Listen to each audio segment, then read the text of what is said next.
Orang yang paling baik di sisi Allah bukanlah orang yang banyak hartanya, orang yang paling berilmu, tetapi orang yang baik, orang yang paling mulia di sisi Allah adalah orang yang paling bertakwa.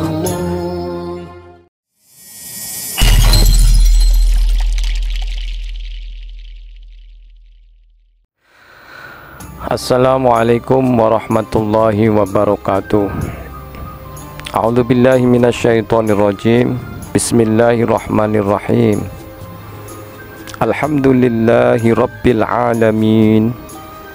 Allahumma shalli ala sayyidina Muhammadin al-Fatihi lima ughliqa wal khatimi lima sabaqa nasiril haqqi bil haqq wal hadi ila siratikal mustaqim wa ala alihi haqqa qadrihi wa miqdarihil azim, amma ba'd.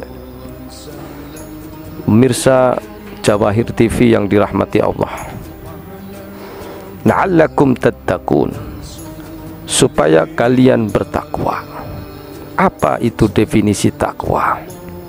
Al-Imam Abul Husain Ahmad bin Faris Asy-Syahrawi, seorang ulama besar, pakar dalam sastra Arab abad ketiga Hijriah, mengatakan bahwasanya yang namanya takwa itu berasal dari kata ittaqullah. Ittaqullah berasal dari ittaqu, ittaqu dari ittaqi, ittaqi dari ittaqo. Ittaqo berasal dari waqo, waqo yaqi wikoyatan. Waqo artinya menjaga diri. Jadi orang yang bertakwa adalah orang yang bisa menjaga diri, orang yang mengakhlakkan diri. Sianatun nafsi amma tastahiqu bil uqubah, menjaga diri dari segala sesuatu yang menyebabkan siksa Allah turun. Ini pengertian takwa. Jamaah pemirsa Jawahir TV yang dirahmati Allah, orang yang paling baik di sisi Allah bukanlah orang yang banyak hartanya, orang yang paling berilmu, tetapi orang yang baik, orang yang paling mulia di sisi Allah adalah orang yang paling bertakwa.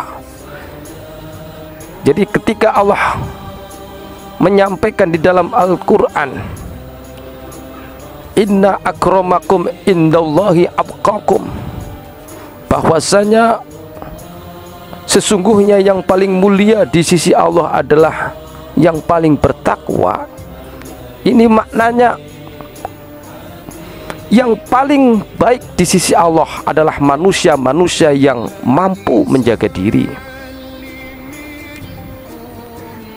Maka dari itu kita tidak cukup dengan mengandalkan ilmu, membanggakan ilmu.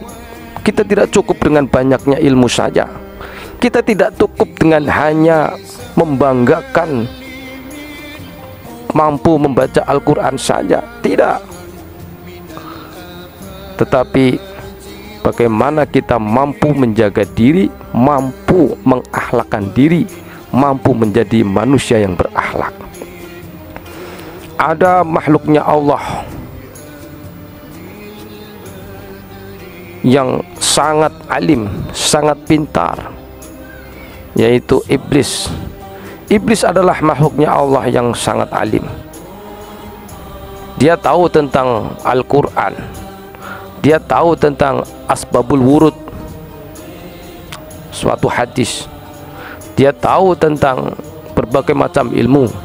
Jangan ditanya iblis tentang ilmu syariat, jangan ditanya iblis tentang ilmu fikih, jangan ditanya iblis ilmu tauhid, jangan ditanya iblis ilmu tasawuf, jangan ditanya iblis ilmu kalam. Iblis bisa berdialog dengan Allah Subhanahu wa ta'ala. Makanya ada ulama yang mengatakan, di samping di sisi iblis diusir oleh Allah Subhanahu wa ta'ala, iblis sebelum diusir oleh Allah Subhanahu wa ta'ala itu mempunyai maqamul mukallamah, Zu maqamin alin, makom yang tinggi, yaitu makom di mana makhluk bisa berdialog, bisa ngobrol dengan Allah Subhanahu wa taala. Hadirin pemirsa Jawahir TV yang dirahmati Allah, orang yang paling baik di sisi Allah bukanlah orang yang paling banyak hartanya. Orang yang paling baik di sisi Allah, orang yang paling mulia di sisi Allah bukanlah orang yang paling banyak ilmunya. Kita tidak cukup hanya dengan mengandalkan ilmu saja. Kita tidak cukup dengan hanya mengandalkan mampu membaca Al-Quran saja. Tetapi puasa adalah membentuk karakter supaya selesai Ramadan kita bisa menjadi pribadi-pribadi yang baik. Tidak hanya menjadi orang yang benar saja. Berbicara benar adalah berbicara syariat, tetapi ketika berbicara baik adalah berbicara akhlak. Karena pucuk daripada ajaran agama Islam adalah bagaimana kita bisa menjadi manusia-manusia yang baik, manusia-manusia yang berakhlak. Iblis di dalam kitab tafsir Jalalain Al-Imam Muhammad bin Ahmad Al-Mahalli mengatakan bahwasanya wa kana iblis min aksaril malaikati ilman wa amala. Iblis adalah termasuk jajaran pimpinan malaikat yang mempunyai ilmu yang banyak, ilmunya hebat, kedudukannya tinggi, dan ibadahnya paling banyak, tetapi diusir oleh Allah Subhanahu wa taala. Kenapa? Karena iblis tidak punya akhlak, menjaga diri. Hadirin pemirsa Jawahir TV yang dirahmati Allah, berbicara takwa adalah bagaimana kita bisa menjaga diri, kita bisa mengakhlakkan diri. Al-Imam Ibnu Hajar Al-Asqalani di dalam kitab Nashaikhul Ibad, di dalam makalah yang ke-16, di situ disebutkan waqala ba'dul hukama, dan berkata para ahli hikmah bahwasanya yang namanya takwa itu berasal dari kata-kata taqaf wawu dan ya. Mari kita lihat, huruf ta itu menunjukkan bermakna tadarru. Tadarru ai bermakna merendahkan diri di hadapan Allah Subhanahu wa taala dan bersikap sopan santun terhadap sesama manusia.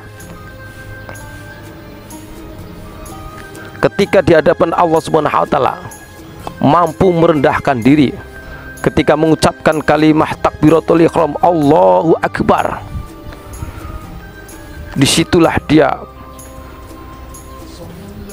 menyatakan bahwa dirinya rendah. Ketika sudah di atas sajadah, semuanya kecil kecuali Allah Subhanahu wa taala. Tidak ada rasa sombong. Tadarru juga bermakna ketika mampu merendahkan diri di hadapan Allah, juga bersikap sopan santun terhadap manusia, bersikap lemah lembut, bersikap suka menolong dan lain sebagainya. Inilah huruf ta, yaitu tadarru. Yang kedua adalah qaf, yaitu qanaah. Orang yang takwa adalah orang yang hidupnya sederhana, merasa cukup, tidak berlebih-lebihan. Ketika dia tidak mampu mempunyai mobil, dia tidak memaksakan diri untuk membeli mobil dengan cara riba.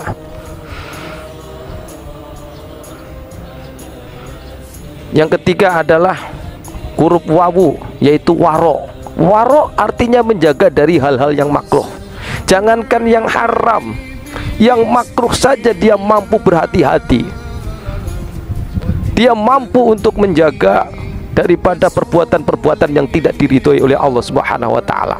Waro, mampu menjaga diri dari hal-hal yang makruh. Dan yang terakhir adalah ya, yaitu maknanya yakin. Orang yang bertakwa adalah orang yang yakin dengan kebenaran Islam. Dia tidak ada keraguan. Orang yang senantiasa selalu yakinnya tinggi, bahkan sering dia tidak memakai logika, karena dia selalu bersama Allah. Kalau kita selalu bersama Allah, maka jangan pakai logika.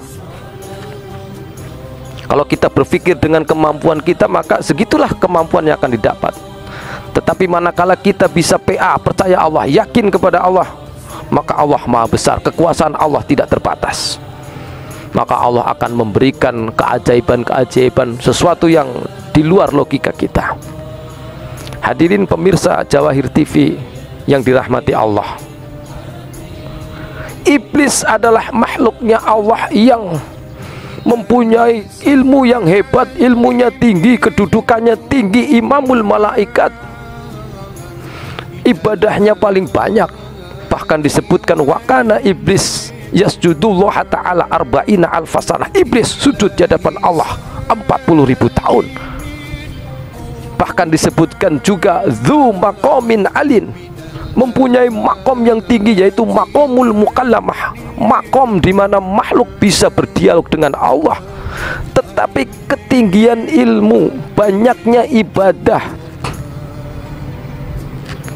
kemudian tingginya derajat, tingginya pangkat sebagai imamul malaika, tidak membuatnya dia semakin dekat kepada Allah, tidak membuatnya dia semakin bertakwa, tidak membuatnya dia semakin mempunyai adab, tidak membuatnya semakin dia bertata krama, tidak membuatnya dia semakin berakhlak, maka diusir dari surga. Makanya kita jangan sampai membangga-banggakan syariat, membangga-banggakan kita sudah banyak ibadah, tetapi kalau tidak berakhlak, tidak mempunyai adab, tidak akan ada artinya. Karena takwa adalah siyanatun nafsi amma tastahiqu bil uqubah, menjaga diri dari segala sesuatu yang menyebabkan siksa Allah turun. Hadirin pemirsa Jawahir TV yang dirahmati Allah Subhanahu wa taala, mudah-mudahan kita bisa menjadi orang-orang yang bertakwa sesuai dengan tujuan daripada puasa di bulan Ramadan, dan kita bisa menjadi orang yang istiqomah, ya, istimror di dalam beribadah, aktif setiap hari melakukan ibadah, bahkan semakin meningkat ibadah kita sehingga kita mendapat gelar titel sebagai muttaqin, orang-orang yang bertakwa, sehingga Allah wafatkan kelak juga dalam keadaan husnul khatimah. Dan janji Allah di dalam Al-Quran, orang-orang yang bertakwa, orang-orang yang mempunyai ketakwaan yang tinggi, Allah akan masukkan ke dalam jannahnya yang kekal abadi, unlimited, tiada batas. Wallahu a'lam bishawab. Wassalamualaikum warahmatullahi wabarakatuh.